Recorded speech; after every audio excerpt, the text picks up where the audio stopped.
All right, good evening, everybody. It is January 29th. It is a Sunday, 2023. It is about 8:38 p.m. Eastern Time, and we are live from South Beach in the one, the only Miami, Florida. It's about 77 degrees. It is a very windy night. I think the gusts are going to get up to about 25 miles an hour. I'm not sure if you could see it on the screen, but the palm trees are blowing in and out. Beautiful night though, beautiful night. I do have to just quick preface a couple things. So today I spent the majority of my day watching very old Stanley Druckenmiller interviews.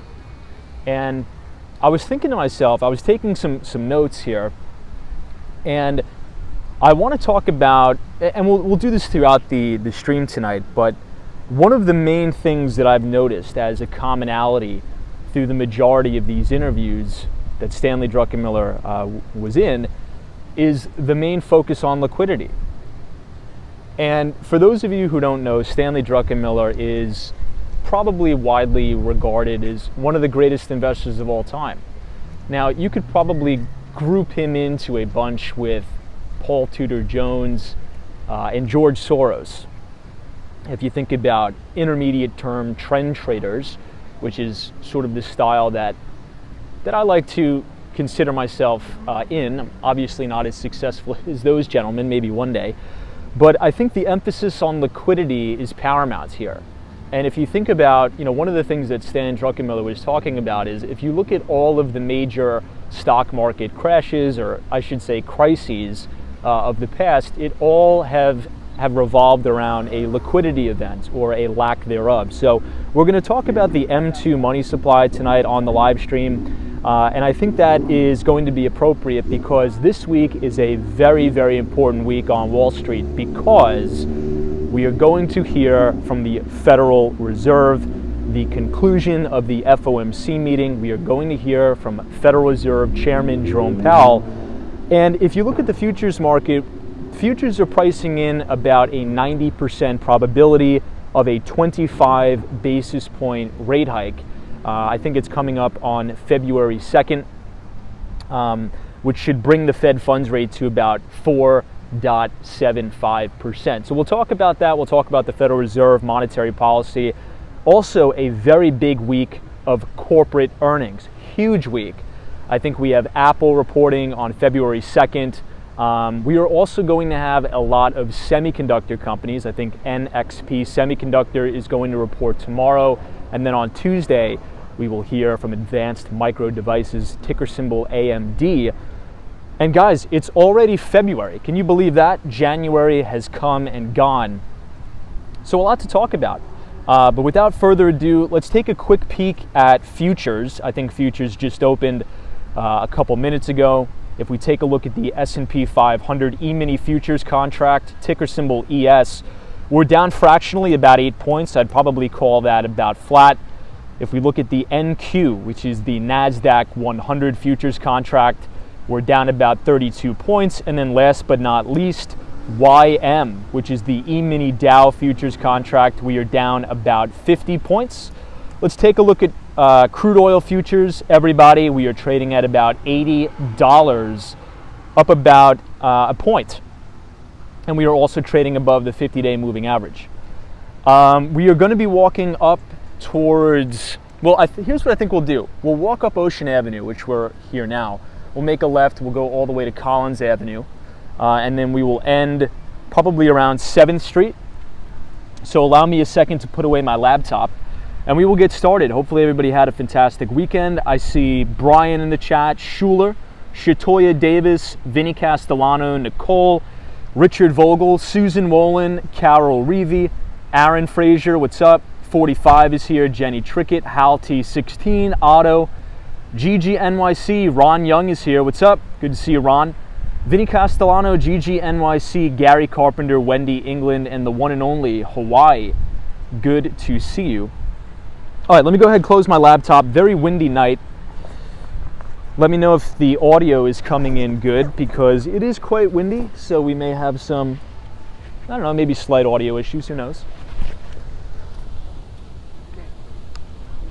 Oops, there we go. Hey, Lizzie is here. Arctic Trend, what's up? Belinda, good to see you. Beautiful night. Belina is here as well. Now, before we get started, I actually want to show you guys something pretty cool that I just discovered all of 5 minutes ago. Check this out here. This is an outdoor gym. Now, I know what you're thinking. You're like, well, Tom, there's outdoor gyms all over the place. There's even outdoor gyms in New York City. But check this out. There's actually real weights here. Usually it's just like resistance training, like body weight stuff. But here in South Beach, I just found this out. They actually have an outdoor gym with actual weights. Isn't that kind of cool? Now, I don't think this would ever work in New York, where I'm from. But it's kind of cool that they have it here in South Beach. So during the day, you can enjoy the sun, enjoy the palm trees, enjoy the beautiful water, and also get a workout in too. Pretty cool. M Wall on the Run is here. What's up? BNB 420 is here. Welcome, BNB 420. Let me see if I could turn the Wi-Fi off. I think that'll work. Ninus is very cool. Wouldn't work in Southern California. It may get stolen. Yeah, I mean, I was thinking the same thing in New York. I don't know if that would ever work where we are from, but who knows? But hopefully everybody had a good weekend. It was a picture-perfect day here in Miami. It actually wasn't too windy throughout the majority of the day.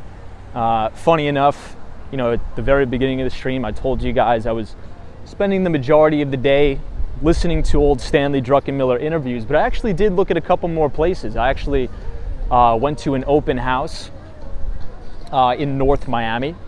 I was looking at a house there just out of curiosity, and guys, it was absolutely packed. Packed.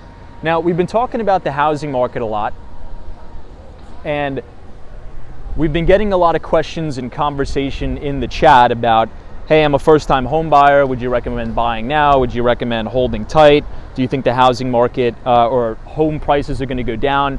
And I sort of gave you guys my opinion already. Yes, I do think that property values are going to go down, but I've been trying to keep very much well in tune with the market. And today I was at that open house in North Miami, and the place was packed, guys.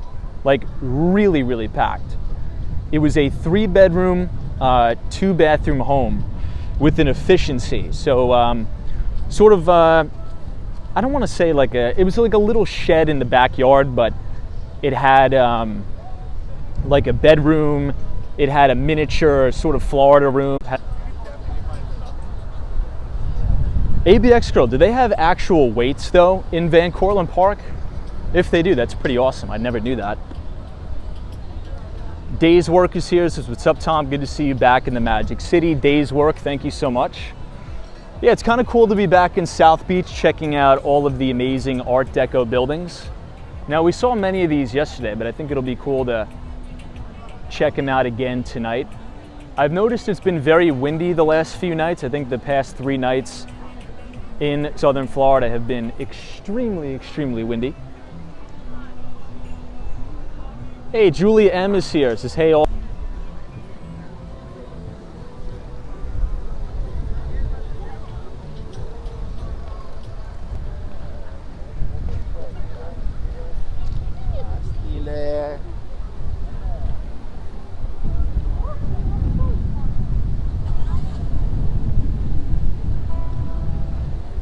Jared Covey, good to see you, my friend. Hope you're well. Welcome. Here's that Cuban restaurant that we were at yesterday.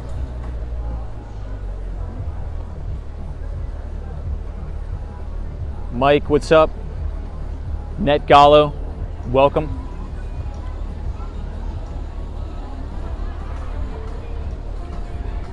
For a Sunday night, I'm actually surprised that there's still a lot of people out.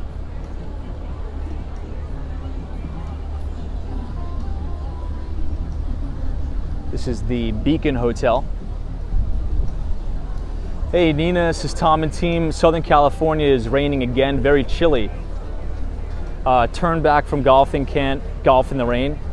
You know, it's so strange to hear that Southern California and LA have been getting a lot of rain. Because we were talking, just like a couple months ago, we were talking about how California was suffering from a ridiculous drought, but it seems like the exact opposite now. It seems like you guys are getting hammered with rain, which is really, really strange. I wonder why that is. I guess it could be a good thing or a bad thing.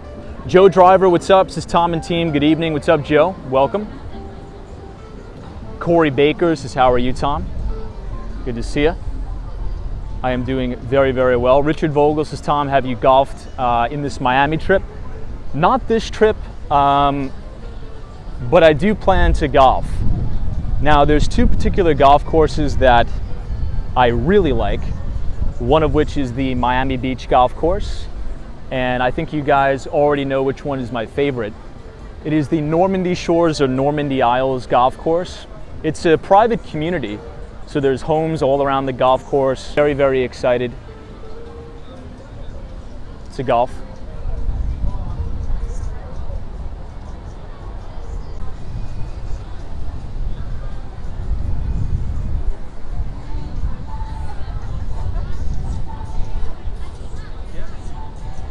I think we're getting a lot of buffering, which is kind of strange because I don't think we had any buffering yesterday. I know, Dan Zhang says I was never a golf fan, it just takes way too long. I think I'm going to be forced into it though, because a lot of people in the business world, they love to golf for whatever reason.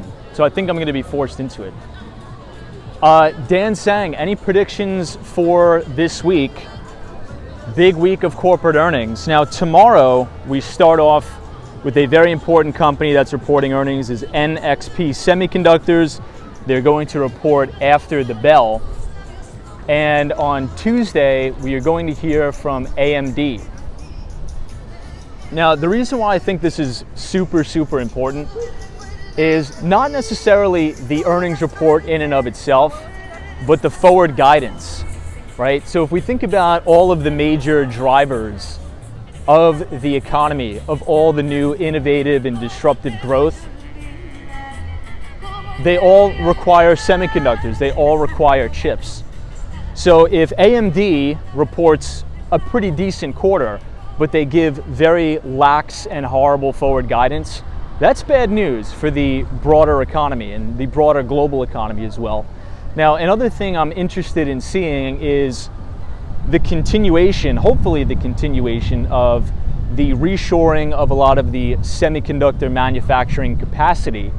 Now, we've been talking about how not just semiconductor companies, but other companies, big corporations, are diversifying their supply chains from places like China and other places in Asia back to the West, back to the United States, Canada, Mexico, and even places in Europe. So it's going to be interesting to see if AMD has any plans or NXP Semiconductor has any plans to continue that trend of reshoring, or I should say, bringing a lot of that manufacturing capacity back to the United States. Yo, Sparks Carnival is here. It says Amazon is up this week as well. Yeah, it's going to be a crazy week. I expect a lot of volatility this week, because not only do you have all of the major, pretty much all of the major companies reporting, right? We have Apple, I think, is coming up on February 2nd. You have Amazon, you have AMD. So a lot of these companies make up a significant weighting in the S&P. So depending on how that goes, I mean, look, all the major indices as of now are trading above their major 50 and 200-day moving average, which is good news. However, next week, not only are we going to get all of those massive corporate earnings, we're also going to hear from the Fed. The conclusion of the FOMC meeting is next week. Now, I think it's consensus that we could say that we're probably going to get a 25 basis point rate hike. Who knows? But I don't even think it's necessarily the announcement of the rate hike that's going to move markets. I think everybody is going to be very, very eager to see if the Federal Reserve will announce a pause, because if you look at the CPI, to be fair, inflation has been coming down. Now, you guys know my opinion. I think the two main categories that matter most to Americans, I'm not seeing inflation come down as much as I'd like. Those two categories being number one, food, and number two, shelter costs. If you look at the breakdown of the CPI report, shelter makes up about 33% of the entire report, and we're really not seeing shelter costs come down as much as I would like to see. But if the Federal Reserve announces that they are going to pause rate hikes for now, I think we could see a very, very positive move in the market. Hey, Charlie Richardson, what's up? Good to see you, Charlie. This is a gorgeous night in Miami. Always a pleasure to see you. Hopefully you had a fantastic weekend so far, Charlie. Sunshine after rains has loved the neon lights. Yeah, this building is really nice. I'm not sure if that's Art Deco style. This one is definitely Art Deco style, this one right in front of us.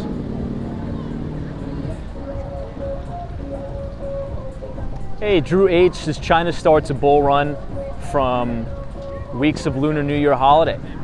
Yeah, that's another thing. So the Chinese market, or the Hang Seng Index, is on a tear.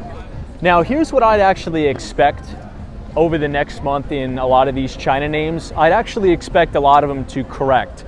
But that's actually very bullish. You know, if you have TradingView or your Bloomberg terminal up or MarketSmith, whatever type of charting software or data software you use, go back historically and study the emergence of new bull markets. And this is what you'll see.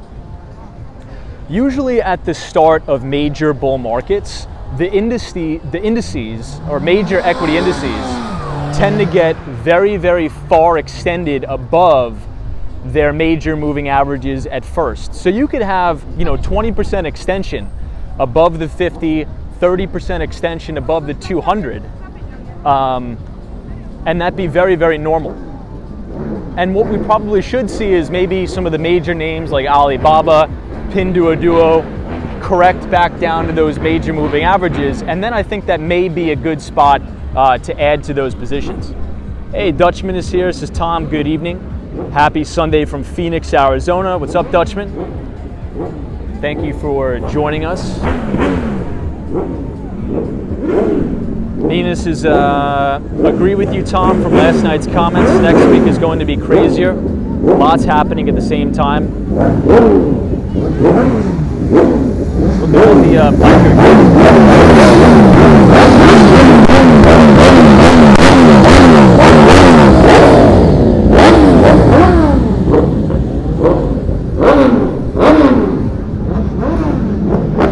Hello, May 2008. Good to see you.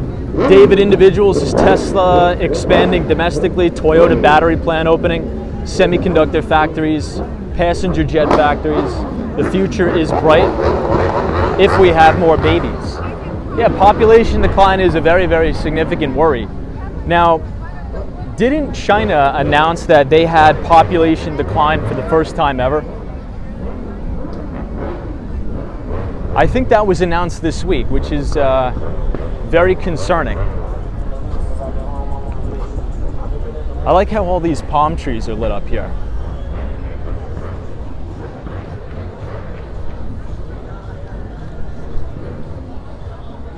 Mike C, what's up? Chris Beeman is here. Good to see you, Chris.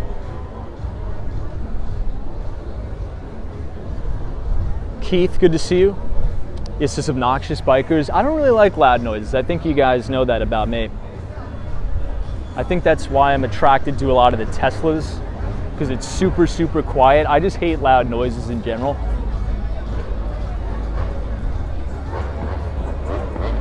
Dan is here, so what's going on? Good to see you, Dan. I think we'll walk up 3 more blocks on Ocean Drive, and then we will head inward to Collins Avenue. I don't think we got a chance to go to Collins Avenue much last night. Oh, didn't the Eagles win? I'm not a big football guy, but didn't the Eagles win tonight or something? I saw a lot of people wearing Eagles shirts today. Julia M, welcome, good to see you. Now, another company, everybody, that's going to be reporting earnings on Tuesday is Caterpillar, ticker symbol CAT. Now, Caterpillar has been a market leader. This stock continues to break out and hit new all-time record highs as well as new 52-week highs. So if you think about our bull thesis on emerging markets, check out some of the Mexican ETFs as well as the general broad-based emerging market ETFs as well, like the Vanguard Emerging Market ETF, VWO. Emerging markets have been performing very well because the US dollar is falling under pressure here, which is actually good for not only US equities but emerging markets as well. So it's going to be interesting to hear from the CEO of Caterpillar to see what the demand is like abroad, not only abroad but in the United States.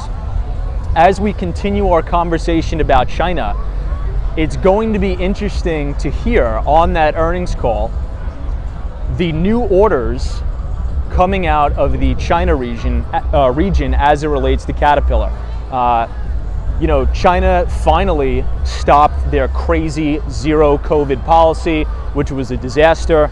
And I think a lot of the positive price action that we've been seeing in Chinese ADRs, so the American depository receipts of these Chinese names like Alibaba, Pinduoduo, and JD, I think has been a big factor because of the end to the zero COVID policy. So we'll take a look at that on Tuesday as Caterpillar reports.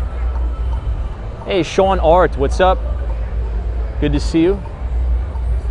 Dan Zhang says it's so expensive to raise a child in China because it's so competitive. Almost every kid has to go to after-school tutoring programs, plus many more. Just think about how much that costs. Wow, I didn't know that. Now, speaking of education, Dan, you probably are familiar with some of these stocks then, if you're familiar with that. Does anybody remember this was like the very, very start of the pandemic. Now, one of the leading industry groups at the start of the pandemic was actually a lot of the education companies out of China. But here's the thing, the CCP did not like education companies being privatized. So these stocks literally went to zero overnight. Hey, Antonio says Eagles won 31-7. Very nice. So congratulations to all of our Eagles fans out there.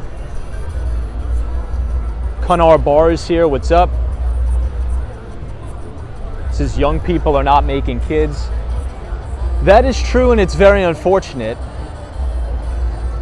I have noticed that even among my friend group, because I mean, if you think about it, wasn't there a Wall Street Journal study that was done that says the average child costs about $1 million to raise from the moment that they're born to about 18 years old? And that includes college costs, right? So think about that. Not only are kids, or I would say young adults maybe, like me, well, I didn't graduate with any student debt, thank God, but a lot of people did. So think about graduating with six-figure student debt, then getting married and trying to raise a kid and knowing that you're gonna have to pay for their college. It's a big, big deterrent. And I think you're also seeing this in the housing market. We went over an interesting statistic. I think this was about maybe 2 or 3 months ago on the live stream. If you look at the data from new home sales, both existing and new home sales, every single year since 2008, the percentage of new first-time home buyers continues to decline. And I think that's for obvious reasons, right? Think about the average 23 or 24-year-old. Do you think that they could honestly afford to buy a home in this environment when they're graduating from college with record amounts of student debt? It's very, very difficult for young people, not only in America, but around the world in developing countries, to start families and buy homes. Yo, Lupe, good to see you. We are here on Ocean Drive and 10th Street. I'm not sure what's going on over here, but it looks cool.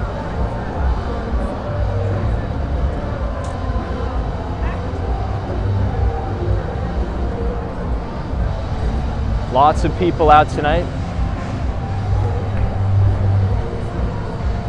Dan Zhang says, oh, for sure, the Chinese government did crack down on those educational institutions because those institutions know that parents are willing to spend money for their kids. Yeah, and those companies were cash cows too. They were doing really, really well. Now, it's a shame because I've said this before, not to get too political, but if China opens up and starts to become like the United States, free market capitalism, they would be a freaking powerhouse. But even still, I am a China bull. I think there's just too much opportunity there with the growing middle class in China.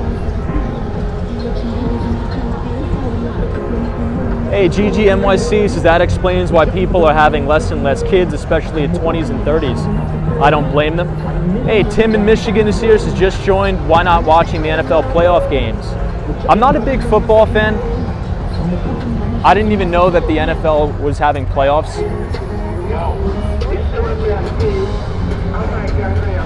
But is there any New York teams in the NFL playoffs or no? I guess Eagles, but that's close enough. Obviously Philadelphia, but I'm not a big football guy, but I will root for any New York team. D says there are a lot of good trade schools that people could go so they don't get into debt, colleges and everything, says D. That's a good point too. I mean, you could definitely go to a trade school, learn a trade, something like that. Now check out these Art Deco buildings here as we walk up Ocean Avenue, Ocean Drive. Nina says exactly, Tom. College debt approximately $65,000 to higher education $140,000. After 3 months of grads, the loans kick in. Harsh reality, leaving no money for affordability to save for rent and such. Yeah, it's definitely difficult.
It was a 1-bedroom, 1-bathroom apartment, both units, and they were all going for above $2,500 still. Kind of crazy.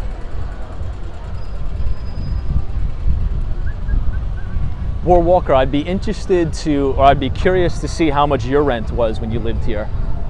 It probably has gone up like 100%, quite literally. This is a really nice building too. These are very classic Miami buildings. Keith's Cobalt is released Tuesday.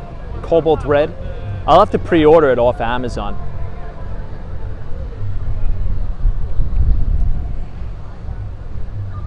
Ah, Zozo Bob's is Versace Mansion. It looks really nice.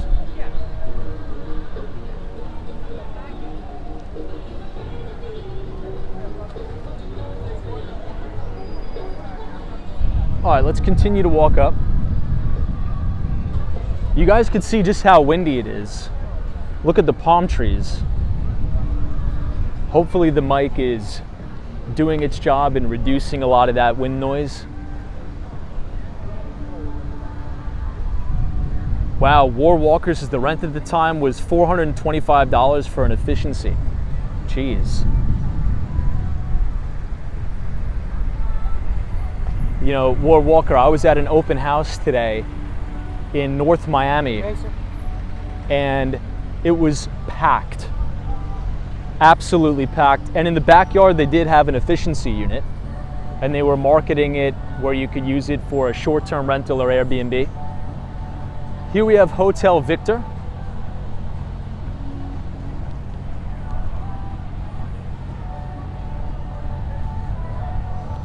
Now, this upcoming week, everybody, is not only going to be a very big week for tech.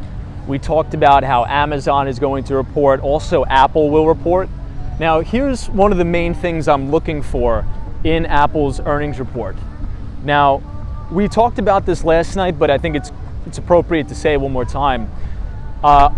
3 months ago, last time Apple reported, Tim Cook announced that they were about to have a record quarter as it relates to revenue growth. They were going to have a double-digit revenue growth quarter. The only reason why they didn't is because of a strong US dollar. So there was I think it was about an 800 basis point hit to revenues. So I think, you know, if I had to make a prediction, I think we may be presently surprised with a beat for Apple. And the reason why I say that is because take a look at the Dixie. Take a look at the Dixie last quarter and compare it to where it is now. The dollar has actually fallen quite materially here, trading well below its 250-day moving average. So hopefully that will help with the deterioration not only of the revenue, but profit margins too. Now, speaking of margins, not to get too far off track, that was a concern, and it's still a concern for me for Tesla. Because if you think about the premium valuation that Tesla commands, any analyst on Wall Street that is very, very bullish Tesla, they always all have the same type of thesis, right? I'm not going to say the exact same, but if you think about other auto OEMs, you think about Ford, you think about GM, you know, they have mid-single-digit gross margins, if they're lucky. Where Tesla was very, very attractive and is still very, very attractive to investors is Tesla was touting their 30% gross margins. Now, I think due to inflationary pressures, due to the global supply chain issues and semiconductor shortages, I think they've been seeing some erosion in their profit margins. I think maybe we could actually look this up in real time. I think, what was Tesla's profit margin? Maybe Dan Zhang or Sparks Carnival could post it in the chat, but I think it's like 28% now. I think it's under 30%, if I'm not mistaken. Wow, look at this. This is a nice outdoor dining setup here. Hey Keith, what's up? This is a couple of weeks ago, Apple just released several new model laptops, desktop containing their latest M2 processor. Keith, very good point. I'll tell you this. So it's probably been about a year now, well, maybe less than a year. I actually got one of the iMacs. So usually my upgrade cycle is every 4 years because I trade in my old equipment and they give me credit towards a new Mac. It's sort of like the recycling program. And the new iMac has the M1 chip, and it is the fastest thing ever. It is a really, really good product. So I could only imagine the performance of the M2 processor. Maybe somebody in the chat has the M2 chip in their device right now. Mike Cease is the M2 Pro MacBook. Looks pretty sweet. Roberts' M2 processor is good, but I think i9 is still better. Dwart 55 says Chiefs 20, Bengals 20 in the fourth quarter. All right, if I had to pick, let me make a guess. I'll take a wager on who's going to win. Cincinnati Bengals. I'll say Cincinnati Bengals. Sparks Carnivals is my concern with Tesla are lower prices for their cars along with rising manufacturing costs due to competition. Yeah, I guess that's another thing that's weighing on their gross margins too. You're right.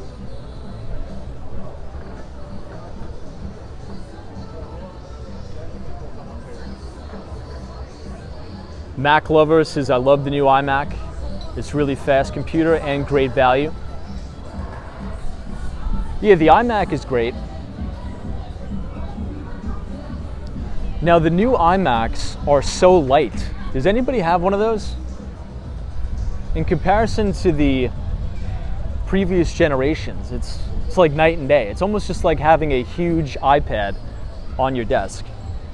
Hey Nina, what's up? This is happy iPhone, Dell computer, laptop, and desktop. Dell has pretty great products.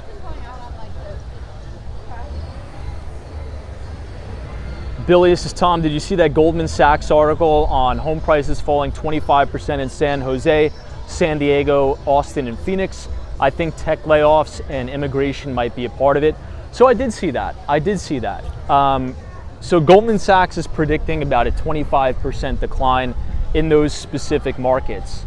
Now, here's what I'll say. There is a lot of speculation about all the tech layoffs, and I think I can provide my insights into the tech layoffs, mainly because my previous job was tech sales. I spent about 7 years of my life in tech sales, selling software and selling hardware and telecom to Fortune 500 and Fortune 50 companies. And I'll say this about the most recent tech layoffs. Even though it's horrible to see, and you see Amazon laying off, over 10,000 people, you see Alphabet laying off about, 5,000 people, Meta and the like. It looks bad on face value, but it's actually not too terrible. And here's why I say that. And we sort of explained this on the last couple live streams.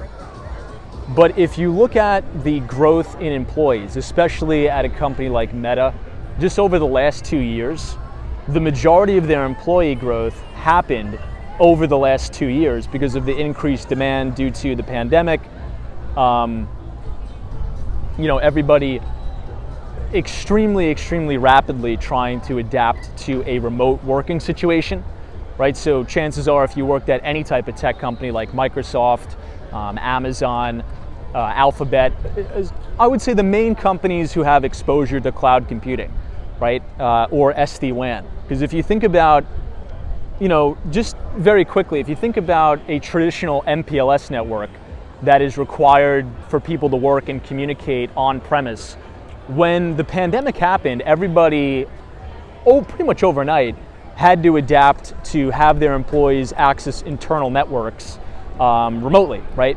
So naturally, that means more spending for cloud computing, more spending on building out SD-WAN networks. So their employee size ballooned. But now that things are sort of coming down to normal, the Federal Reserve has been raising interest rates. We're seeing a runoff in that balance sheet. Liquidity is being sucked out of the market. I would argue that this is like normal style layoffs. I know it sounds horrible, and I really do feel and sympathize for everybody being laid off, but this is, I would say, not like Armageddon. And if you look at the data, I think we talked about this a couple live streams ago, if you have hard skills in tech, and if you get laid off, the data shows that it's only going to take you about 3 months for you to find another job. So, who knows? I mean, I think every single investment bank and any major house is going to make a prediction about, another housing crisis, and home prices are going to fall, 25 to 50%. I think you'll see that in select few markets. I don't think you'll see that as a national average. Which is why I say, look, if you're a first-time home buyer, I think there's a pretty interesting asymmetric trade to be had here, in my view, where, if you're a first-time home buyer, you're looking to buy a home right now, what I would do is I would rent in the neighborhood that you're thinking about buying in for 6 months. Okay, talk to the landlord, maybe even pay the 6 months up front, but try to find a lease that's less than a whole year, because look at all of the leading indicators. The National Association of Realtors, I think this is the 12th month in a row that existing home sales are declining, obviously due to higher rates. So if sales transactions and sales volumes are slowing, well, naturally that means that prices are going to come down, assuming we have an uptick in inventories. So look, if it were me, I would take the risk with renting for 6 months, getting to know the neighborhood, and then I think you're going to get a better price in 6 months from now, but that's just my opinion. Who knows? Randy D says, hey Tom, nice to see you on South Beach tonight again. I missed you yesterday. Thank you for joining tonight, Randy. I appreciate it. As we look at all the beautiful, this is a really nice shot, the Winter Haven. This is another really nice Art Deco style building here. Hey, Paul Medis is here. What's up? Good to see you. Stormy is here. Welcome. UniJ22. Dontella says, no, Tom, the jobs are not coming back. AI is taking them all away. Maybe. Lockjaw, good to see you. Hey, Blake46 says, why didn't they cut CEO and management salaries? At many companies they did. I think CEO of Goldman Sachs took about a 36% pay cut this year. Nina says, agree, Tom. Quickly after the pandemic hit, many employers kind of panicked and hired employees, cloud-based. Yeah, and Nina, another company where they sort of panicked hired was a company called Wayfair. Was anybody on the Wayfair earnings call last quarter? Now, the ticker symbol for Wayfair is ticker symbol W. And this is sort of the online marketplace for furniture and other household goods. So think about what happened during the pandemic, right? Everybody was FOMOing in and buying homes and buying apartments, renting apartments, and they were buying furniture to furnish those newly bought homes. So Wayfair naturally had to hire a ridiculous amount of employees, salespeople, customer service representatives. But what happened once the Federal Reserve started to raise interest rates? Well, sales transactions for new homes started to fall off a cliff, and naturally, if nobody's buying homes anymore, well, nobody's buying furniture to furnish those homes. So I think Wayfair stock is down significantly from all-time record highs. Sparks Carnival, what's up? Says Tom, BuzzFeed was up over 80% on Friday, and it's because they're relying on chat CPI to make content. I think that's just all nonsense. Here's what I think. Thursday and Friday, you saw a lot of these garbage companies bouncing off the bottom, right? Think about like a lot of the SPAC companies, a lot of the stocks in the ARK Innovative ETF. They were bouncing really, really nicely off the bottom here. But these stocks were down, 80 to 90% quite literally. So I don't know, I would stay away from a lot of that stuff in my eyes. Yeah, even though a lot of the meme stocks and all that stuff got a pretty nice bid on Friday, you know, I don't buy the junk off the bottom. A lot of these stocks have no earnings. I mean, BuzzFeed is just a horrible publication in my view. But oh, is that right, Stormy? Stormy says Wayfair is originally a Massachusetts company. I did not know that. I bought all my stuff off of Wayfair. Western Mass Dave says, Tom, where did you get most of your furniture for your property? I got it off of Wayfair. It's a pretty nice platform. It's a good service. And I think if you pay like $50, somebody will actually come and like build the furniture for you. But I don't know, Sparks Carnival, what do you think? You think that these, you know, junk stocks are going to continue to catch a bid, or do you think it's just, you know, a combination of a quick shot of liquidity and a little bit of a short squeeze? Hey, Roberts, as you can tell when an article is written by ChatGPT, the grammar is horrible. Jamie Massetti says the Royal Palm is a nice hotel to stay in. I've stayed there a few times. Oh, that's this one in the front, right? It does kind of look nice. So here's what I'll say, and I'm sure everybody here in the chat has been hearing a lot of, you know, news about this chat G whatever thing. I'll say this, is AI real and is it going to disrupt a lot of things? Yes. However, here's my take on it. Unless I see a true pure play AI company making new highs or in the new high list, I'm not really buying it, right? I mean, look at a lot of these AI companies that everybody is hyping up. You know, they're trading well below their 50 and 200-day moving averages, and they're down significantly. So once these start to make new highs, then maybe I'll get involved. But at the end of the day, if they don't have any earnings, I'm not sure I would feel comfortable getting involved. Liz says AI still has decades to go.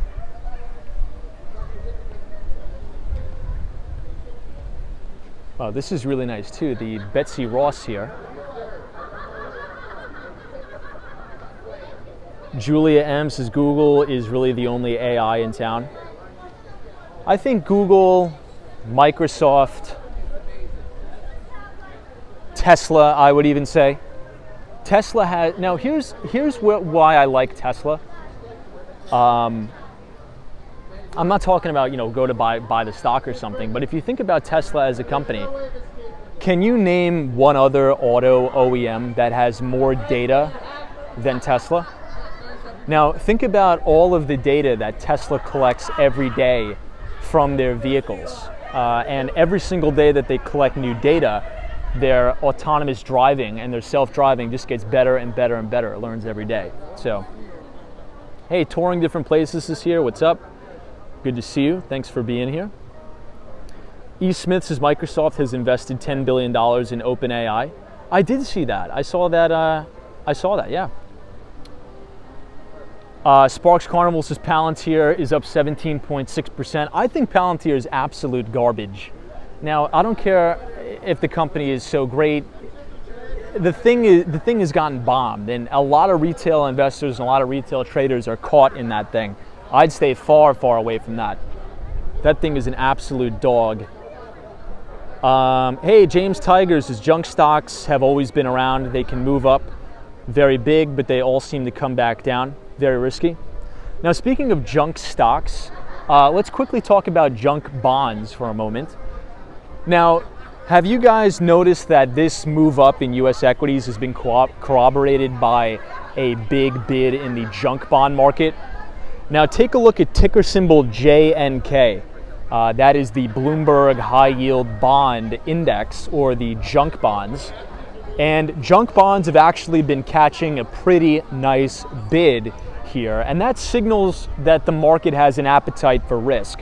So junk bonds have been catching a big bid, the dollar is lower, 10-year US Treasury yield is lower, and Bitcoin and other cryptocurrencies are catching a bid. To me, that signals a little bit more of a risk-on environment.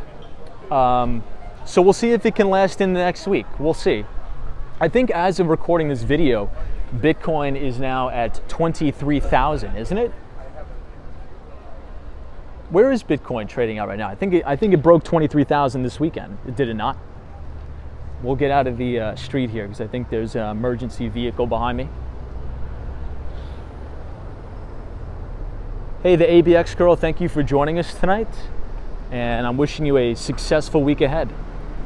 Jaffet says SoFi. Yeah, that's another horrible company I would stay away from. I am not a big fan of SoFi at all. Gary Carpenter says, what do you mean by junk bonds? So, non-investment grade debt. So in the bond market, and I think we've talked about this before, maybe when we're back in New York, we'll do another Walks on Wall Street stream covering fixed income in general. Now, if you think about the bond market, there's, I guess, two criteria. Number one being sovereign bonds, and number two being corporate debt. So if you think about, this is the Betsy Orb, by the way. This is a big tourist attraction here in South Beach. I think you could actually walk across this thing. But if you think about sovereign bonds, you could think about US Treasuries. So the benchmark is the 10-year US Treasury. So the benchmark Treasury, the 10-year, is pretty much the prerequisite for which all other debt instruments are priced, if that makes sense. So if you think about the corporate bond market, corporate bonds are priced via spreads over the benchmark 10-year US Treasury yield. So depending on the credit quality or the credit weighting or the credit rating, of different corporate bonds. Now, there's two main criteria for corporate debt. There's investment grade debt and non-investment grade debt. And non-investment grade is considered junk bonds, so high yield. So if you think about, oh, maybe we'll cross the street. I think there's some more Art Deco buildings you guys can see from the other side. But if you think about loaning money to Apple, right? Apple is a reputable company. It has fantastic credit quality and credit ratings.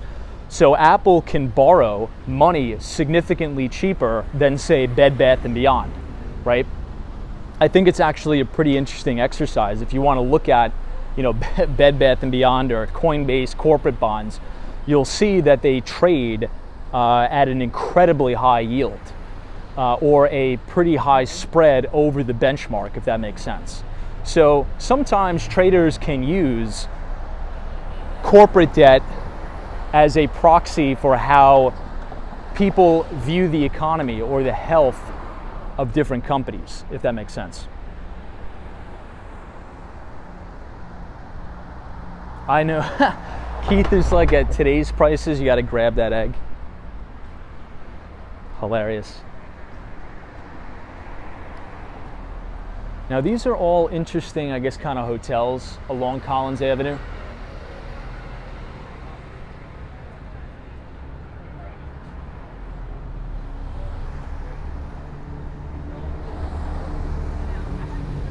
All different types of hotels. Now, one of the things I noticed, everybody, is check this out.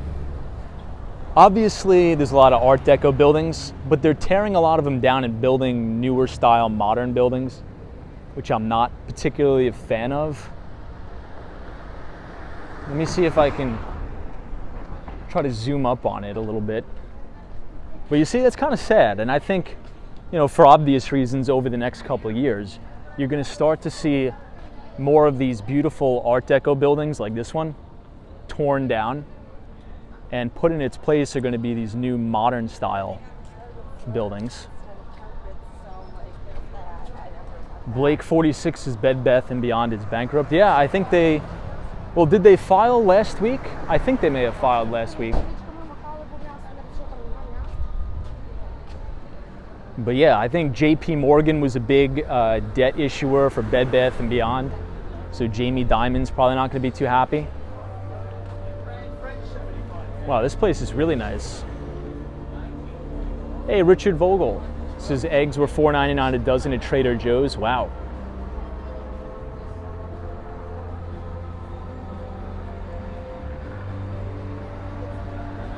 What do you guys think of the entrance here? This is a pretty cool place.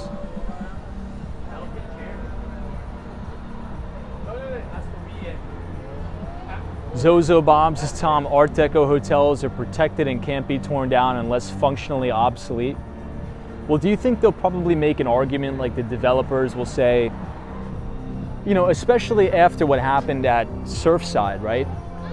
A lot of these different buildings are in almost like disrepair. So like, you know, they'll probably argue that since the structural integrity of the building is beyond repair, they may get a permit to tear them down. Who knows? This is the Beach Plaza Hotel. Let's check out some of the prices here.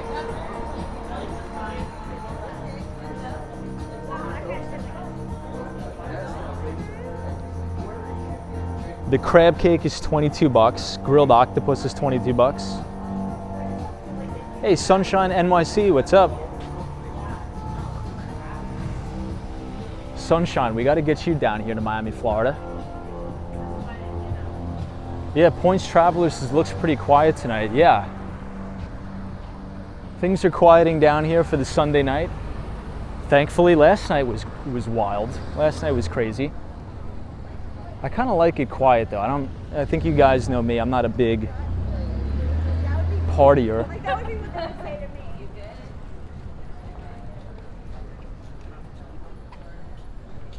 This is a nice Art Deco style building here.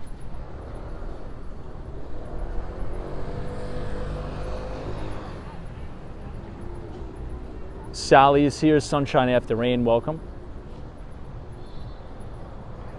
If you guys are enjoying the live stream so far tonight, feel free to leave a like on the video and hit the subscribe button if you're new. We do these live streams about 5 days per week between New York City and Miami.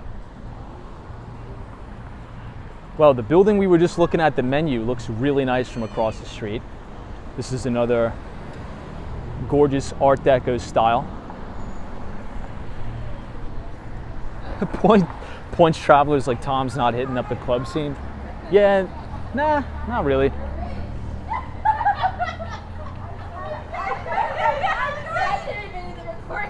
All right, so Tuesday we have AMD, we have AMZN, we have Caterpillar, we had Edward Life Sciences, ExxonMobil too, guys, so I forgot. This week is going to be a very big week for oil and gas. A lot of oil and gas companies are going to be reporting earnings, as well as Marathon Petroleum, Phillips 66. Now I think you guys already know my stance on a lot of these oil and gas companies. I think the trade for energy is a little bit long in the tooth. I don't know if I'd be long a lot of oil and gas stocks here. Unless it's in like an index fund that tracks the S&P 500, but I think individual exposure here, I think the risk reward is not good on these type of I would say trades. I think the energy trade is come and gone. I don't know, that's just my opinion. Doesn't mean I'm right, doesn't mean I'm wrong. One of the things that I've been looking at and trying to keep my eyes on and watching, and I think you guys already know, is the divergence between the price action in crude oil, which I think we're trading around $80, right, for crude futures right now. If you look at ticker symbol CL, crude futures are trading at $80, severely below its 200-day moving average. I think we just regained our 50-day. But crude has been on the decline, but individual energy stocks have been ripping. So the divergence has to close. It's either the individual stocks are going to catch up with the commodity or vice versa. If I had to place a bet, I would say that the XLE is probably going to come down and meet crude oil. Now here's another one of the buildings I was talking about. Look at this. So this is a newer style modern building that's built in place of one of the old Art Deco style buildings. Now I wish the new developers would just build a brand new building that is of Art Deco style instead of this. I don't know, what are your thoughts in the chat? Do you guys like the new style? For South Beach, I don't like it. I'm just gonna come out and say it. I don't like it. I think the old classic Art Deco style is way better. Could be wrong. I don't know, that's just my personal opinion. It's just too modern for South Beach, I think. Sabrina Fair says, no, I love the Art Deco. Jared Covey says you like it? I'll give you another shot of it. It's definitely modern, right? I mean, check out all the balconies here. I don't know, I think I like the look of the Carlton a little bit better. Ron Young says, do not like the new style, agreed.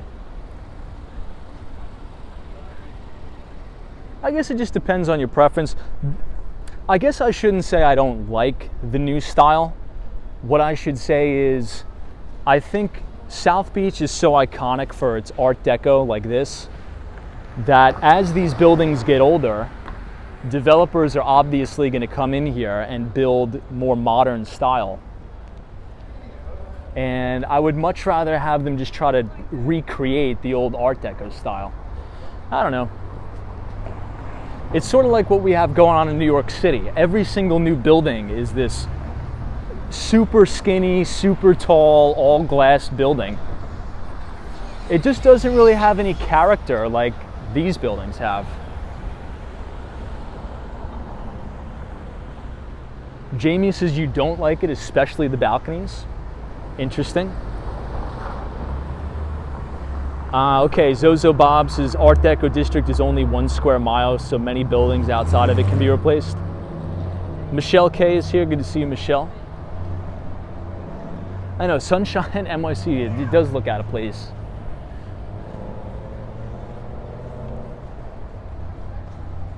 All right, let's cross over here. We'll do the loop. We won't go as far as the Royal Palm. We'll walk down to Washington Avenue.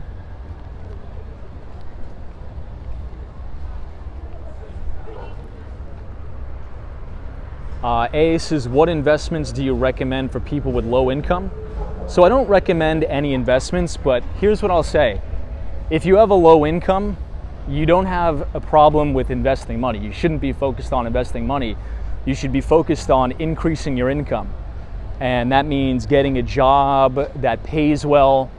And in order to get a job that pays well, you need a skill that you can trade in the open marketplace, maybe working at a big company or maybe a startup that'll pay a lot of money for your skill, if that makes sense. So if I was on a low income, I would not even think about investing any money. You know, you need all the money you can for food and shelter, right?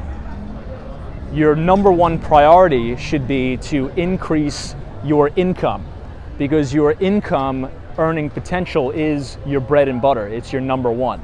I think a lot of people put the cart before the horse, so to speak. This is a really nice view here of people dining outside this pizzeria. Beautiful night. Love the palm trees. But I think that's a big mistake, in my opinion, that a lot of people make. They're like, hey, I don't make much money. What can I invest? Because they're trying to do some get-rich-quick thing, right? And I think a lot of, you know, if you've ever listened or watched any YouTube advertisement, there's a lot of charlatans that market to these exact people or this specific demographic that say, hey, you know, if you're on a low income, invest in this coin or that stock and you're going to be rich. But in reality, what you want to do is build fundamental skills, right? We live in a capitalistic society. This is the greatest country on earth. And in capitalism, if you can increase your skill set, right, you can trade your skill set in the open marketplace for currency, right? So maybe you want to be a software engineer, maybe you want to be a nurse, maybe you want to be a doctor, lawyer. I don't know what it is, whatever it is you want to do. Maybe you want to be an electrician or an HVAC mechanic. You have to build those skills. And once you have those skills, you can then get a job that pays you a lot of money. And once you're making a lot of money, then you can invest your discretionary income. So that's what I'd say. But that's my opinion. Doesn't mean I'm right, doesn't mean I'm wrong. That's just my opinion. Wow, Espanola Way is really busy tonight. I think this is a Cuban restaurant. I haven't eaten here. I've eaten at the restaurant across the street though. Hey, Randy D, this is Tom. Never been to Miami. What do you think? Miami Beach or South Beach? So it's going to sound crazy, Randy, what I'm about to say, but I'm actually not that big of a fan of South Beach. I mean, you guys know me, right? I mean, I've said this many times, but South Beach is kind of growing on me. I don't know. I mean, here's what I'd say. If you're really into nightlife and partying, then definitely South Beach is probably going to be for you. But if you're more into sort of quiet, laid back, relaxing like I am, I would suggest North Beach and Surfside as well as Bal Harbor. For the business district, I would suggest Brickell and downtown Miami. But if you want to, rent a place or buy a piece of property, I would suggest places like maybe North Miami Beach, Pinecrest, something like that. I don't think I could live in South Beach. What do you guys think? Do you guys think you could actually live in South Beach or maybe just visit? I think I can only just visit here. It's beautiful though, but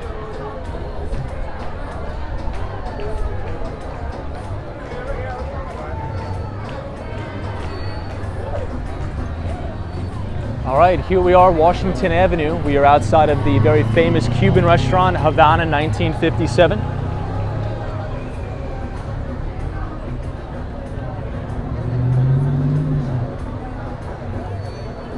Hey, marketing videography is perfect advice, Tom, that too many people don't want to hear. Marketing videography, welcome to Miami, Florida. Hopefully you had a good weekend. Yeah, I mean, here's the thing, right? Now, I think you guys, those of you who've been watching Walks from Wall Street for a long time, you guys know I'm a straight shooter. I think maybe that's just because I'm from New York. I don't BS anybody, right? But there's a lot of charlatans out there that give very, very poor advice because it's very easy. But let me tell you something. Nothing that is actually going to make you a lot of money is easy. It is very difficult. It takes tons of hours, right? Especially if you want to work at a big investment bank or a company. At my enterprise sales job, I was putting in 75 to 80-hour weeks consistently, and it's tough. But those are the high-paying careers, right? So again, I would focus on the skills.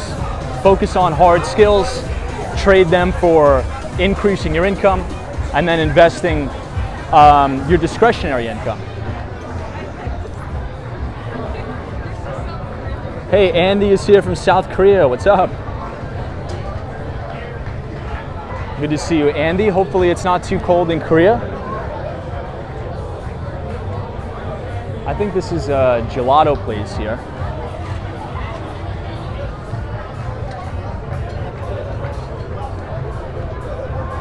Flat Smack, good to see you. So marketing videography, what do you think about this coming up week? It's going to be a busy week on Wall Street. We are going to hear from the Federal Reserve. Now, futures markets are pricing in about a 90% probability that we are going to get a 25 basis point rate hike. I would say exactly that. I think we're probably going to get a 25 basis point rate hike.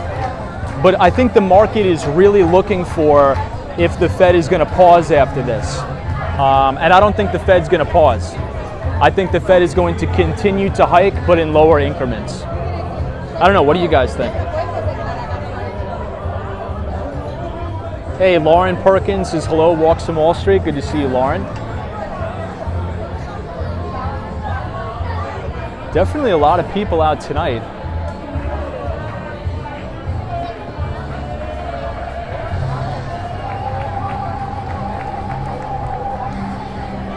Hello, Mate 2008 says, I think we're going to get a 50 basis point rate hike, maybe. ZH says 25 basis points means the beginning of the end and markets will move higher. Potentially, maybe.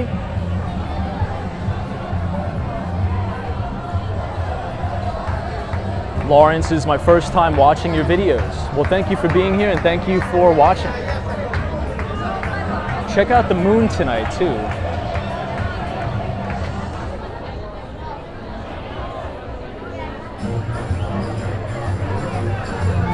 All right, let's continue to walk down.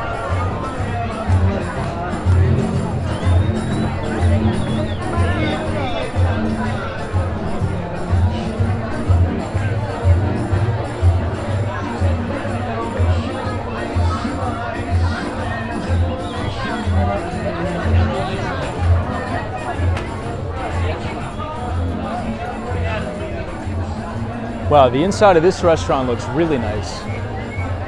I think those are cherry blossoms in there, aren't they?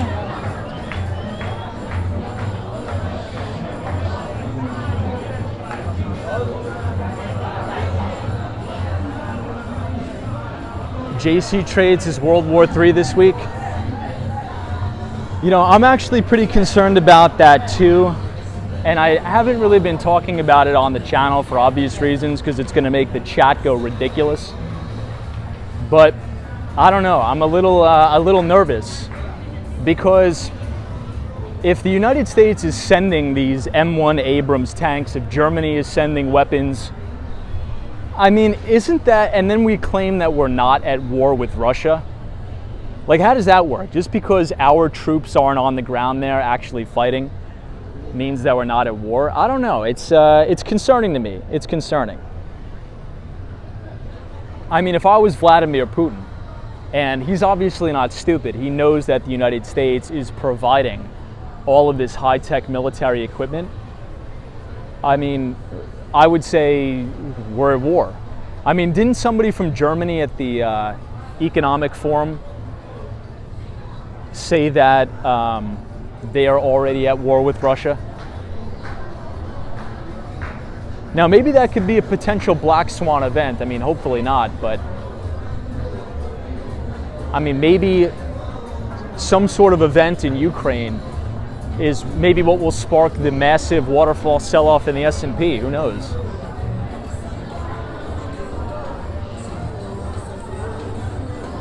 Yeah, I know, Julia M. It's crazy.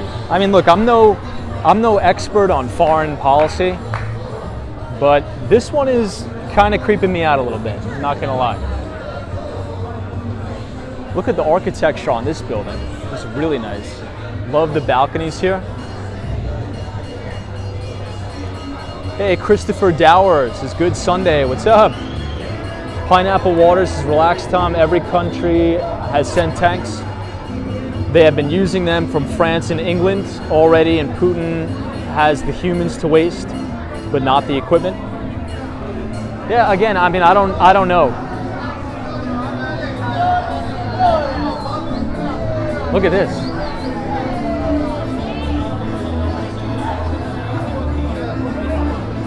I think we saw this one other time, didn't we?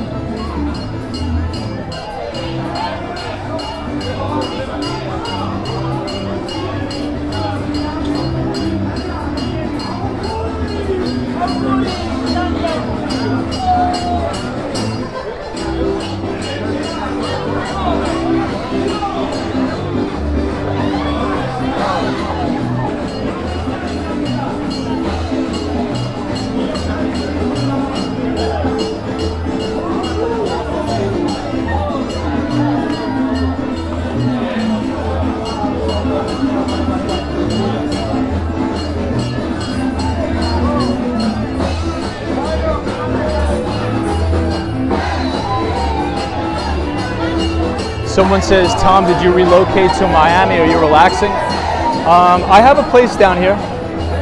I spend 50% of my time here, and then 50% in New York.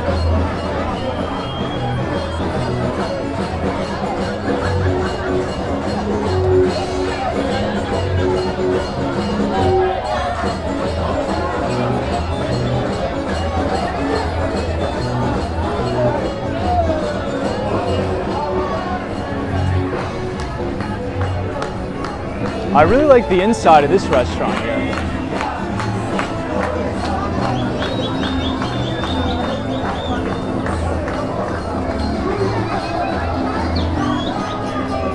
Hey, Martin says, I used to work for the city of Miami Beach. Nice.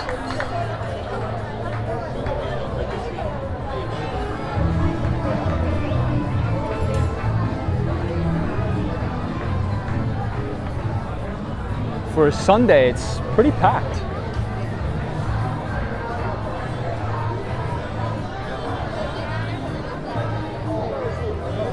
The song that they're playing now always reminds me of this time I went to this massive block party in Bensonhurst.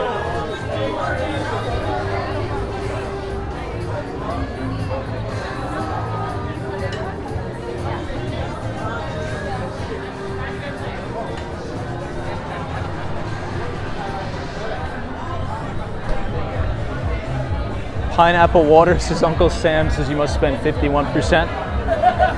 Yeah, again, I mean, taxes, it's not, I think you guys know my sort of opinion on that. I pay both. I pay New York State and Florida taxes. I pay both.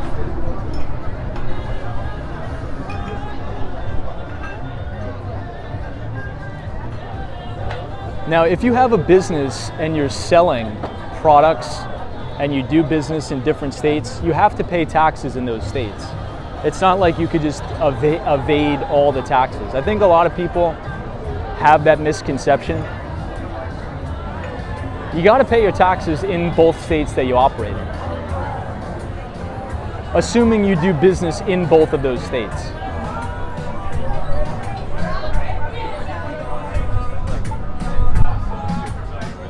Okay, let's head back down because it is getting a little bit late.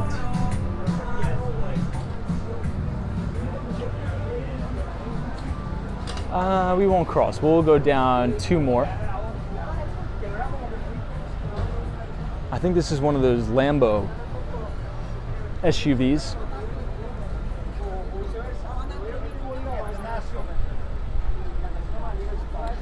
Yeah, there's a lot of Russians in Bensonhurst, but a lot of Italians as well. Oh, a lot of nice cars here.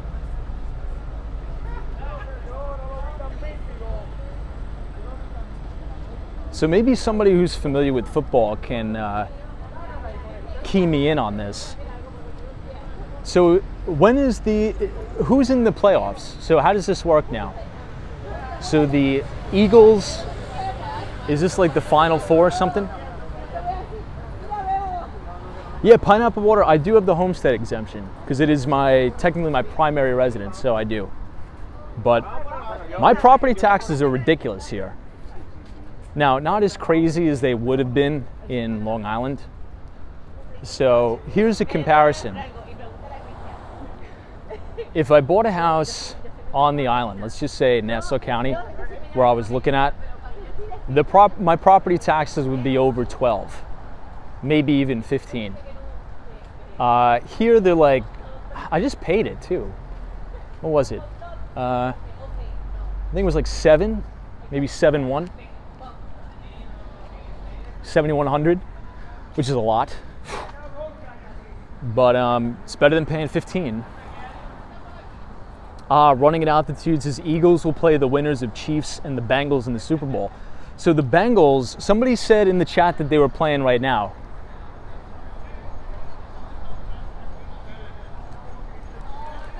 John says, dude, no is 10% minimum.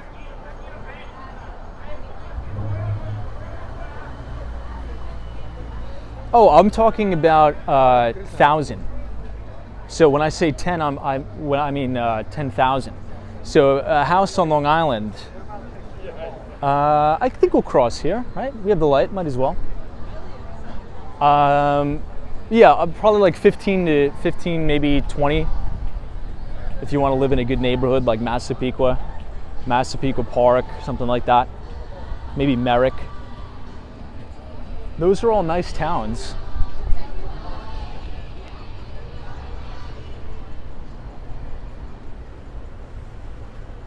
Oh, John says 10% in New Jersey. I gotcha. Hey, Drew H, what's up?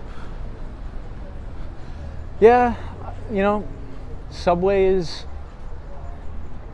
definitely not a good experience.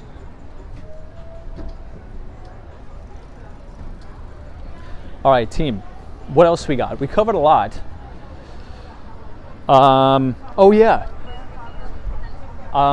Next week, we are also going to hear from our good friend Howard Schultz's company, Starbucks.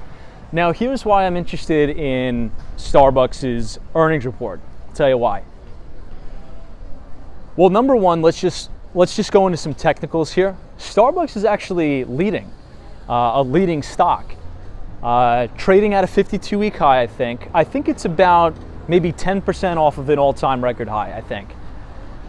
And one of the reasons why I think it's been performing so well is because China has been performing really, really well. And Howard Schultz and team and crew, I'm not sure if this guy's going to stop or not, but Howard Schultz and team is making a very, very big bet, or has already made a massive bet on China. Now, if anybody was on the previous earnings conference call for Starbucks, one of the main things that a lot of the analysts key in on, I think there was an analyst, Jeffries, talking about the same-store sales volumes in China. Now, over the previous 2 quarters, same-store sales have been down drastically in China due to the zero COVID policy. So I think a lot of analysts are going to be paying very, very close attention to sales volumes and sales growth and even store growth as it relates to store openings in China now that the zero COVID policy is a thing of the past. So if we have this really, really big, I would say, roaring back in sales in China, I think this could be game on. I think you could see Starbucks gap up after hours, assuming that China comes and follows through. I think they're reporting on Thursday. Sparks Carnival says, Tom, I prefer Dutch Brothers Coffee, up 30% over the past month alone over Starbucks. You know, Sparks Carnival, that's a really good point. Dutch Brothers, or Dutch Bros Coffee, is another very good company. Now, do you know when they report? Zubin H, the Starbucks week of recession hits. Good point, but here's what I'd say. And we spoke briefly about this yesterday. Now, there's all this talk about a recession, right? But what doesn't really scream recession to me is a lot of the leading sectors. So if you look at a lot of the stocks, or baskets of stocks that are trading near their 52-week highs and all-time record highs, it's a lot of the hotel stocks, which is kind of weird. Right, so think about Hyatt Hotels, ticker symbol H. Think about Marriott, ticker symbol MAR.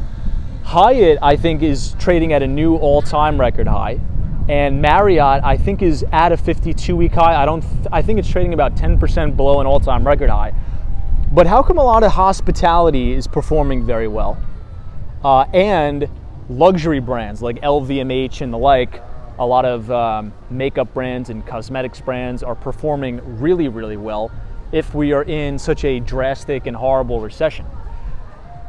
I don't know. I think it signals maybe that we could potentially pull off a soft landing, and that, you know, we are further culling the middle class, and we are formulating our 2-tier society that we've been talking about so much on the channel, with the extreme haves and extreme have-nots.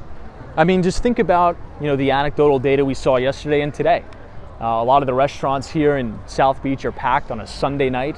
Now, granted, it is the NFL football playoffs, but people are out spending money. People are out doing things. Now, maybe this is just COVID fatigue. People, you know, want to get out and hang out with their friends and family.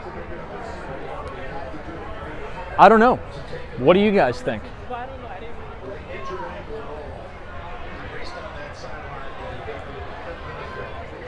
So Joseph Hardaway says, Tom, as much as people are spending right now, they are also struggling to save. It's a good point. Brick Stonewall says, KC going to the Super Bowl. James Chris 29 says, Kansas City won. Randy D says, Tom was close, but Cincinnati lost on a field goal. Now, the reason why I know of, this guy is cruising on this.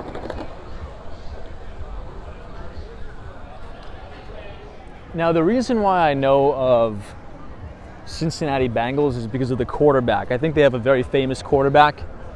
What's his name? Burrow, I think? Joe Burrow?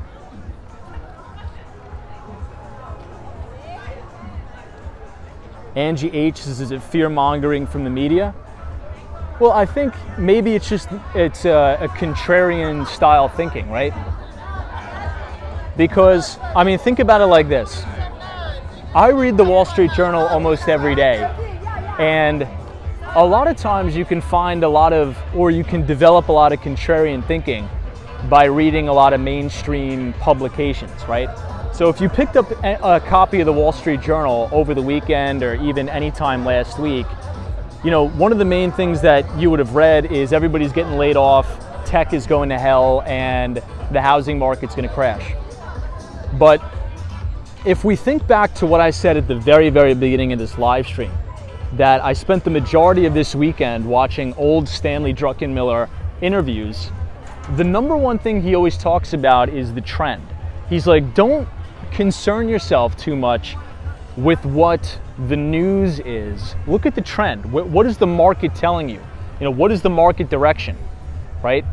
I mean, a lot of people are saying that, you know, single family home builders are going to go bankrupt and are going to go bust, but a lot of their stocks are acting well. We just got data last week that we are now in 3 consecutive months for new home sales transactions. So I don't know, I think we just need to trade with the trend, and it's definitely interesting.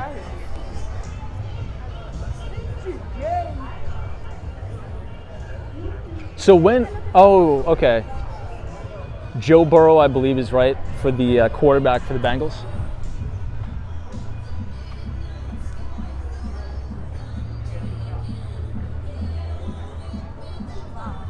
Yeah, Joe Driver, you're right. Sparks Carnival says, I think we get new home sales numbers at the end of the week. I think you may be right.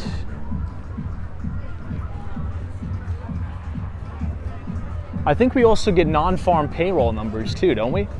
On Friday.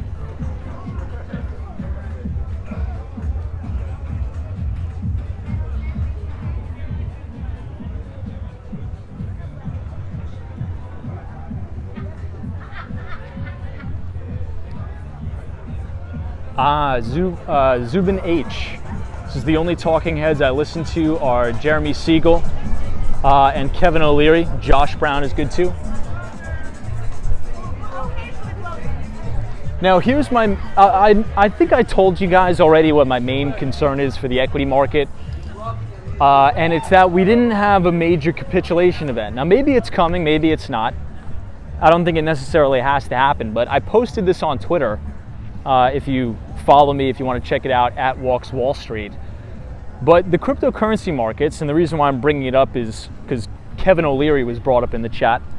And Kevin O'Leary was a big promoter of FTX, the big fraud of Sam Bankman-Fried.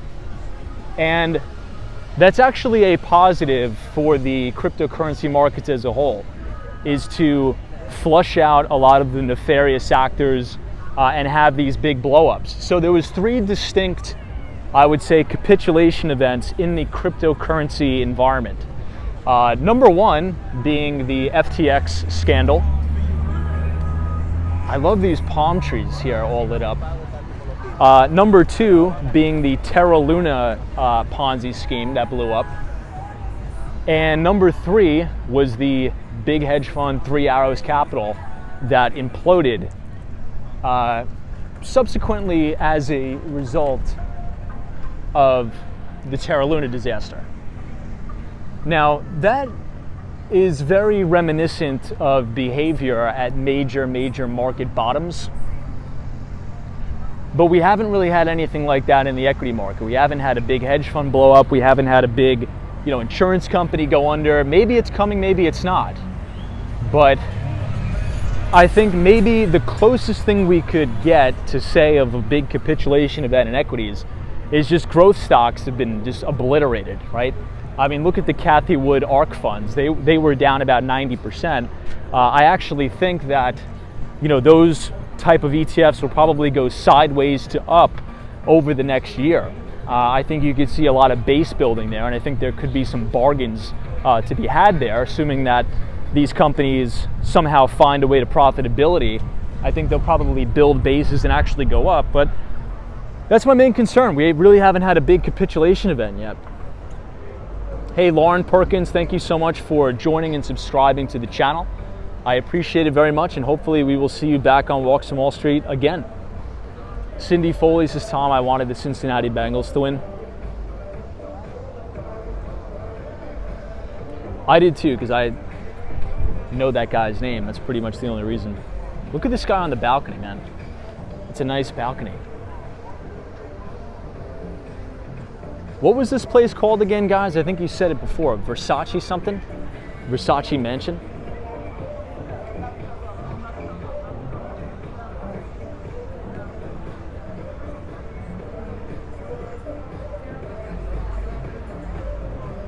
Now, I think Apple, the consensus on Wall Street is for Apple to have an 8% decline in earnings. We'll see.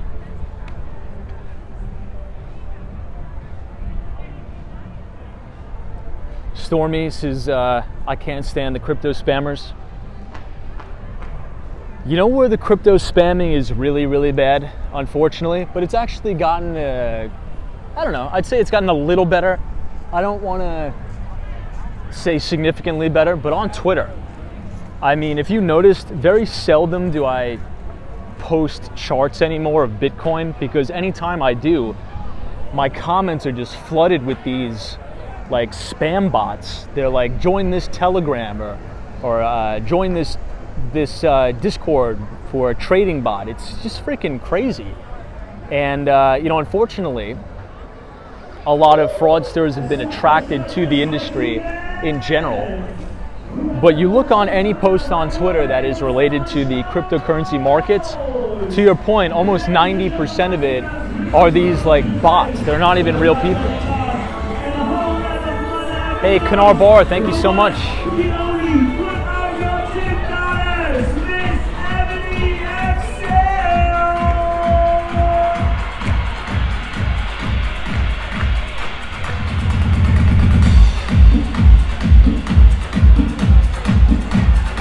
Hawaii, I did. My dog is named Ocho Cinco, you're right.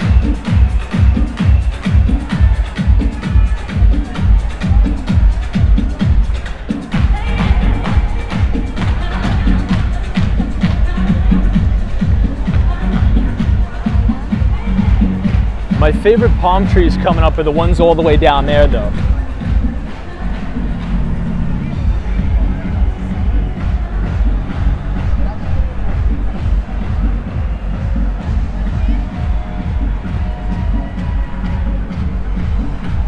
Okay, we are going to walk all the way back to 5th Street, make a right, and that is where the office is. Angie H, welcome. Good to see you, Andy, or Angie.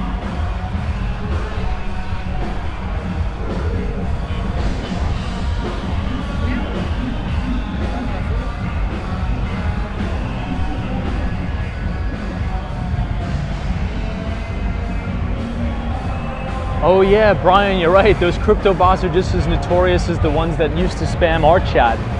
Yeah, I had to get the Nightbot to block them all.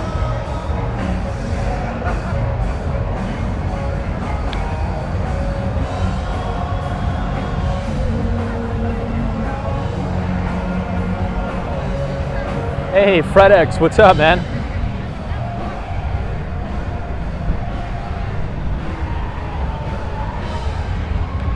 All right, this is 10th Street, headed southbound on Ocean Drive. Speaking of Art Deco, this is the Art Deco Welcome Center. I think it was just Art Deco weekend here too. Hey, Ken Glass says we'll be in Miami for Ultra Music. Very nice. So when is that? I think that's in Bayfront Park, right? Everything. Here's another nice Art Deco building. Nice outdoor dining space.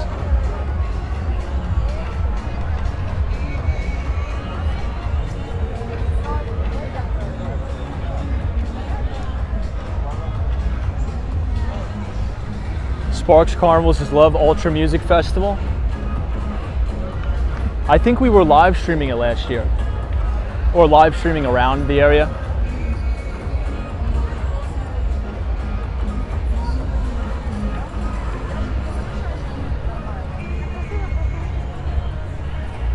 So what is the comparable music festival in New York? I think it may be, I think it's on Randall's Island, I want to say.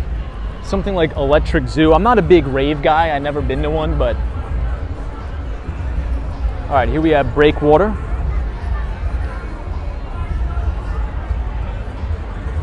Oh, everybody, I forgot. So this week will include the first business day of the month, obviously, for February, and we all know what that means. So on the first business day of the month, the Institute for Supply Management will be releasing their PMI survey, or their PMI numbers. And this is probably one of the most important leading indicators we can look at. And last month, the PMIs turned negative for the first time, which means a reading below 50. But as we've been talking about on Walks on Wall Street, a lot of the times you can use PMIs as a leading indicator. And one of the ways we could do that is look at the trajectory of those PMI numbers. So I think that now that the PMIs are in the 40s, this is coming up towards trough territory. So usually a peak territory for the ISM PMIs are right around 58 to 60, and trough territory is right around 45 to 48. Oh, this is who's sorry, I'm getting sidetracked. Who's the quarterback for Kansas City? He looks very familiar. Does anybody know the name of the quarterback for Kansas City? I just can't remember his name, but he's like one of the most famous athletes of all time. I recognize his face easy. Oh, Mahomes, you're right. Patrick Mahomes. Ah, you're right. Yeah, again, I'm not a big football guy, but I recognize his face anyways. Yeah, Patrick Mahomes, that is it. So what does that mean? The winner of this game goes to the Super Bowl, is that right?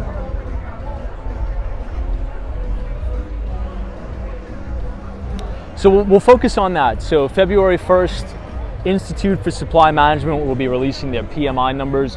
We'll actually probably do an in-depth stream about it, going line item by line item and looking at what the respondents are saying, all the purchasing managers. LaFresh Sinatra, what's up? What's up, Tom? Been a while since messaging you, even though my wife and I watch you every day for the past year or two. Wow, thank you so much. We're all former New Yorkers in Tampa, Florida, 1 year strong in Tampa. Hey, LaFresh Sinatra, what do you think about Tampa, Florida? How has your experience been so far? I got to make my way over to Tampa. I haven't really been on the west coast of Florida at all. And hopefully you guys fared well in the Hurricane Ian. Anthony J, what's up? We're gonna cross the street here.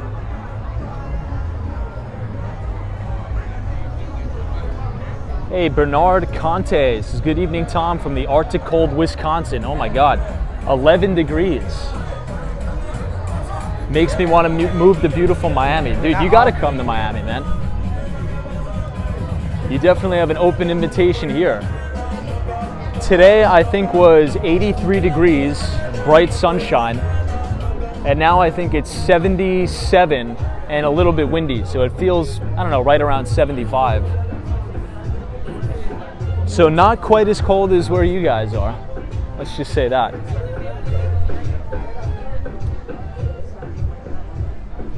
Now, right across the street is the ocean, but it's obviously way too dark, so we can't see it.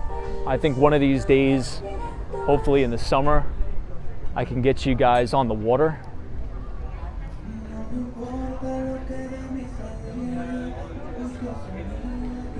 Storm Mrs. Ian hit Fort Myers, Cape Coral the worst. So I was looking at Tampa Bay. There was a live feed of Tampa Bay and all the water got sucked out of it. and people are actually walking around the bay, which was kind of crazy. I think that happened one other time before, didn't it? At least they did that much. Yeah, but it's horrible what happened in Fort Myers, and you know, even though, look, Florida is a great state to live in, if you're looking at buying property here, you do have to do your due diligence and be very, very careful, especially now, because insurance premiums are going to go up significantly, and I mean very, very significantly. It is very expensive for homeowners insurance here in the state of Florida, especially southern Florida, places like Miami-Dade County, as well as Broward. So that is, you know, all things that you need to take into account, right? There's pros and cons of living in different places, but definitely a big cost, or I should say a big expense of living in Miami, Florida is the insurance if you're a property owner. Let me tell you that. Hey, Vincent is here. What's up? Good to see you. Wow, Jenny Trickett says, Tom, it is -8 degrees here in Wyoming. Whew. That's way too cold for me, man. Okay, we are coming up on some more beautiful Art Deco buildings, so I think I'll cross the street so you guys could have a better view of it.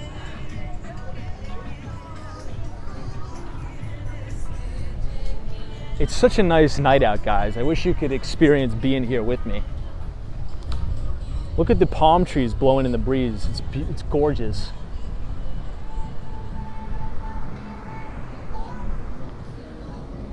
All right, now we can see a better view of some of the very famous Art Deco style buildings.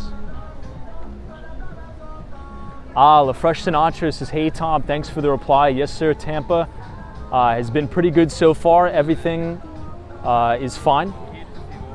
Traffic is not like New York City. The hurricane in Tampa was fine, thank God. Love to hear that. I'm glad you guys were unscathed. I think this may be my favorite Art Deco here, the Colony Hotel. I just love the very luminescent blue. Let me actually stand back a little bit.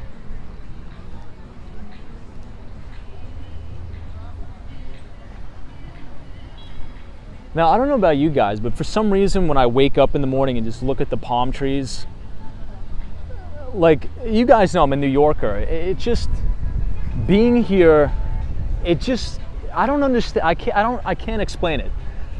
You know, if you've worked in the city for a very, very long period of time and you take a little bit of a break, especially during the winter, and you come to southern Florida and just sit in the sun and look at the palm trees, your body feels better, man. I'm telling you, you have more energy. Like, I feel like a new person when I'm down here, especially in the winter. It's that changing. It's crazy. I think it may be due to a vitamin D deficiency when you're in New York City. You're in the office all day, pretty much 24/7. You wake up, it's dark. You go to work, it's dark. You get off of work, it's dark. I mean, here in Florida, at least when you're commuting, the sun is out, the air quality is great. I mean, my energy levels in the winter specifically, in New York City, comparison to being in Miami, it's almost like I'm a new person. I feel like 20 years younger. It's crazy. This is the Beacon Hotel. Looks like something happened here. There's a lot of police. Hopefully everything's all right. Angie H says, Tom, is this considered South Beach? This is considered South Beach. The CVS here is a very famous building.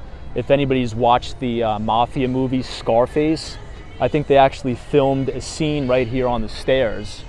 Never seen the movie, but Mark Daly says, very good point. Weather and sunlight changes your outlook on life, for sure. LaFresh Sinatra says, I appreciate the temperature difference between Tampa and Miami. Miami is so much better. What is the temperature near you guys in Tampa? It's actually getting kind of chilly out, not gonna lie.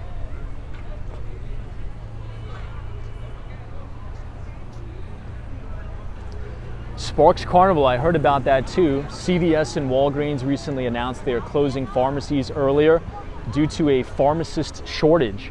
I saw that too. That's really concerning. Now, You know how I always say there's always a bull market somewhere? You just need to know where to look. There's always an opportunity to make a lot of money in any market. Doesn't matter if it's a recession, doesn't matter if it's a global depression. I think you just need to be adaptable and think objectively. So what Sparks Carnival said is, look, there's a shortage of pharmacists. If you're a college student or you're thinking about a career change, or maybe you're a high school student going into college, this is all the things that you should be looking at, right? You should be looking at the marketplace. What are the jobs that are going to be in demand, right? We have a shortage of pilots, we have a shortage of pharmacists, and these are very, very high-paying jobs. I think a first-year pharmacist could definitely make, 75 to 80,000 or more. So look, there's always going to be different jobs that are in demand. There's always going to be slowdowns in different sectors, but there's always a bull market somewhere. You guys just need to know where to look. This is the Park Central Hotel. I like the look of the lobby in here. You guys see that? It's like a huge open concept lobby. That really caught my eye. Look at this.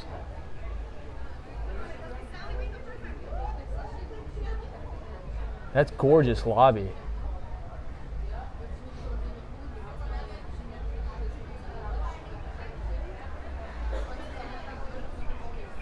Maybe we'll have to go in there one night. It's getting a little bit too late now.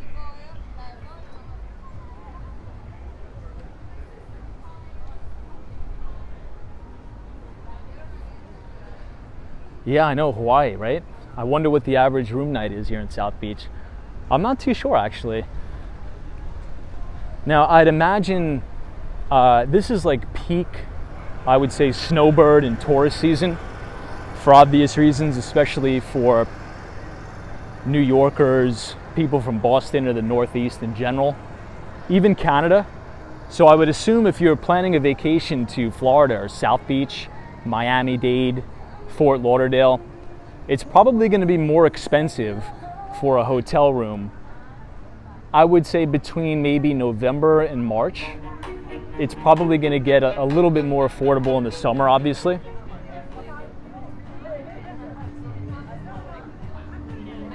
Joe Driver says, Tom, some younger gens do not want to work. Well, use it to your advantage, man. Use it to your advantage. Look at this. This is a gelato place in a miniature car. This is the Beach Park Hotel.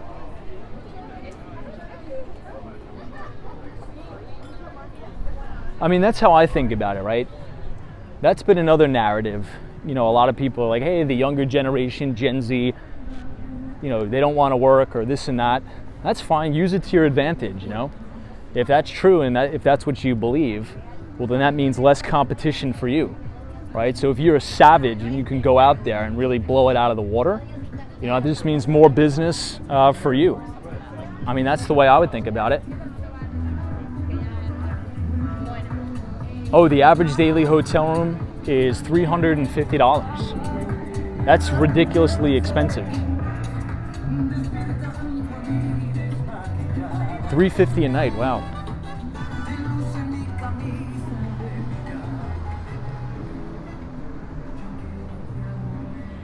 This is nice. It's kind of modern, right? The Bentley South Beach.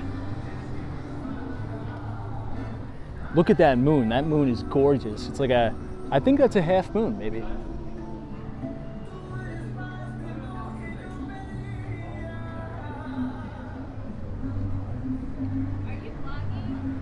Okay, we made it to 5th Street. This is the TGI Fridays. Now, here's what I really want to do one night on the live stream, but it's just too dark. I don't think it would make for a good stream. If you continue to walk all the way down to the end, there's a really, really amazing park that has some pretty good views, but I think it's just too dark to be able to do that. I think we're going to need to wait to summer because you're not going to be able to see anything. Let's cross the street here. But look, guys, I think we covered a lot. Next week, the big items on the agenda. is big corporate earnings. We are now in the thick of earnings season, okay? We had all of the major investment banks report their earnings. Now we have a lot of the big tech companies. Apple is up on the chopping block. A lot of semiconductor companies will be reporting earnings. Tomorrow, NXP Semiconductor. Tuesday, we are going to be hearing from Advanced Micro Devices, or AMD. Then we are going to hear from Caterpillar. That is going to be a huge proxy. Maybe give us some insights on emerging markets. Now, you guys know we've been watching Mexico. Mexican equities have been absolutely ripping face. We're going to talk about Italy. We just don't have time to do that tonight. We are also going to hear from the Federal Reserve. The conclusion of the FOMC meeting is this week. Market is expecting about a 25 basis point rate hike. That should bring the Fed's funds rate right to 4.75%. That means we're probably going to have a little bit of a bump in that 30-year fixed rate mortgage. Maybe that will put additional pressure on the housing market. Who knows? Lastly, we are going to hear from the, oh, look at this building. It's like tri-colored lights. Lastly, we are going to hear from the Institute for Supply Management on the first business day of the month as they release their Purchasing Managers Index. That is going to be a very, very key leading indicator for the economy. Now, I'll take you guys back to the WeWork office, but that is all the time we have tonight for Walks in Wall Street. I want to thank everybody for coming out and enjoying South Beach